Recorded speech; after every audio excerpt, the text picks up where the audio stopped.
Movilización analítica simple de muñeca en flexoextensión. Posición del paciente: se coloca en sedestación con el antebrazo apoyado en la camilla en posición de pronosupinación neutra. La posición del fisioterapeuta es en sedestación lateralmente al antebrazo del paciente. La mano fijadora se sitúa en el tercio distal del antebrazo, cercana al estiloidea radial y cubital. La mano movilizadora abraza los metacarpianos excluyendo el primer dedo. Llevamos la muñeca a flexión dorsal favoreciendo el rodamiento palmar de los huesos del carpo. Desviación radiocubital. El paciente se coloca en sedestación con el antebrazo apoyado en la camilla en posición de pronación. La posición del fisioterapeuta es en sedestación, preferiblemente enfrente del paciente. La mano fijadora se sitúa en el tercio distal del antebrazo, cercano a las estiloides radial y cubital.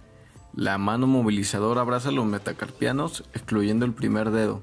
Llevamos la muñeca a desviación cubital, favoreciendo el deslizamiento radial de los huesos del carpo.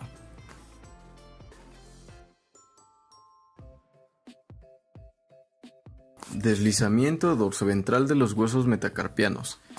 Posición del paciente en sedestación con el antebrazo apoyado sobre la camilla en posición de pronación.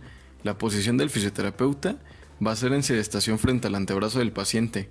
La contratoma fija el metacarpiano contiguo al que se pretende movilizar, mientras que la toma se sitúa sobre el metacarpiano, objeto de la movilización. Vamos a efectuar un empuje sobre el hueso metacarpiano en sentido dorsal o ventral, así simultáneamente.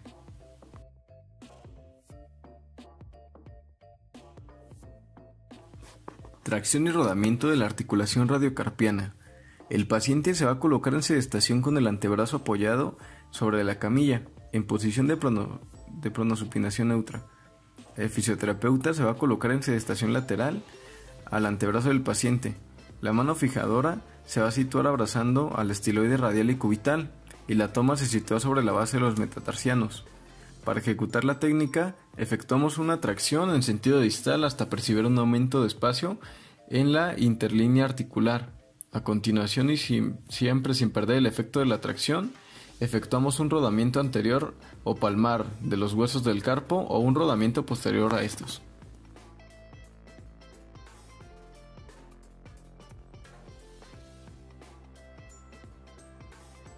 Movilización analítica simple del codo en flexión-extensión. El paciente se va a encontrar de cúbito supino con el antebrazo en posición anatómica. El fisioterapeuta va a estar en sedestación al lado lateral del paciente. La toma se va a realizar con la mano caudal en el tercio distal del antebrazo y muñeca, y la mano próxima en el tercio distal del antebrazo y codo en su cara posterior. Para hacer esta técnica tenemos que movilizar flexión y extensión mediante el empuje a dirección craneal, teniendo en cuenta que la flexión hará una supinación del antebrazo y la extensión con la pronación del antebrazo, como se muestra a continuación.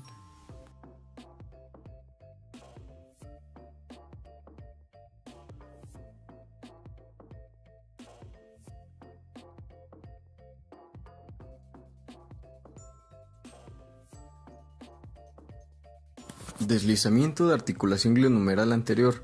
El paciente se encuentra de cúbito prono al borde de la camilla con 90 grados de abducción de la articulación glenohumeral.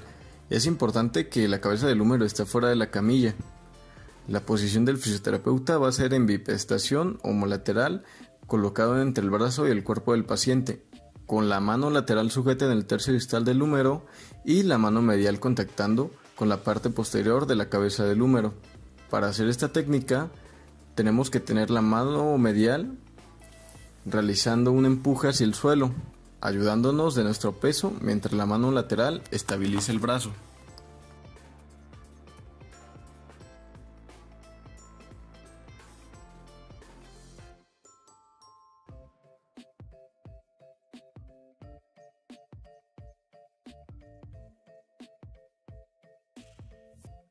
Deslizamiento de la articulación glenohumeral en circunducción.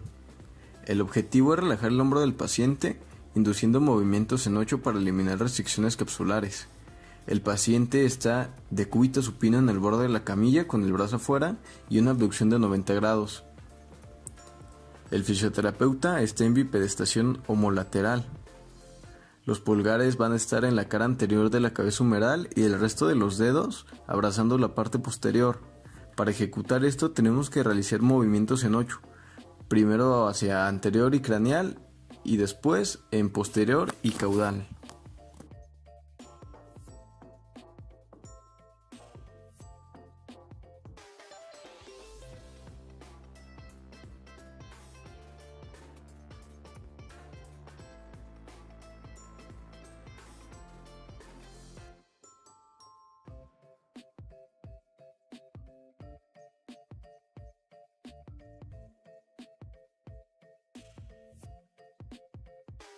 Deslizamiento dorsal de articulación esternocostoclavicular.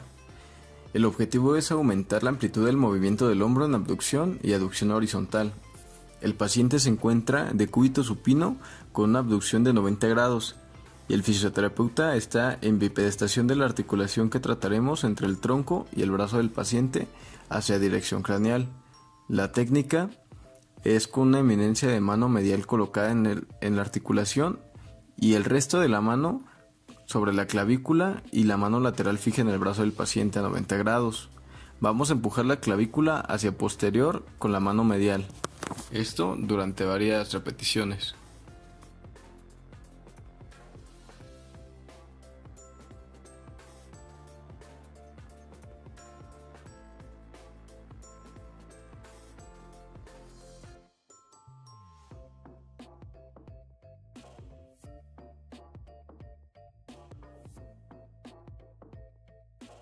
Deslizamiento de la articulación glenohumeral caudal. El objetivo de este deslizamiento es que el espacio entre el acromión y la cabeza del húmero se abra. El paciente va a estar de cúbito supino con 90 grados de abducción de hombro. El fisioterapeuta va a estar en bipedestación homolateral al hombro que vamos a tratar y mirando hacia los pies del paciente. La mano medial la vamos a colocar de manera que contacte con la parte superior de la cabeza del húmero externo al acromión, mientras que la mano lateral estabiliza el tercio distal del húmero.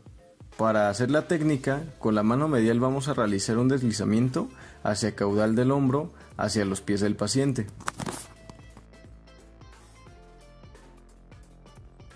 Deslizamiento de caudal en cabeza cranioclavicular. La posición del paciente es en sedestación con el brazo en posición neutra totalmente relajado. Es muy importante esto. El fisioterapeuta va a estar detrás del paciente en bipedestación con la mano medial en el tercio distal de la clavícula para estabilizarla y con la mano lateral sujetando el tren pulgar y el dedo índice en flexión al acromion, haciendo una técnica de pico de pato. La mano lateral hacia el caudal lleva el acromion hacia adelante, mientras que la mano medial estabiliza el tercio distal de la clavícula.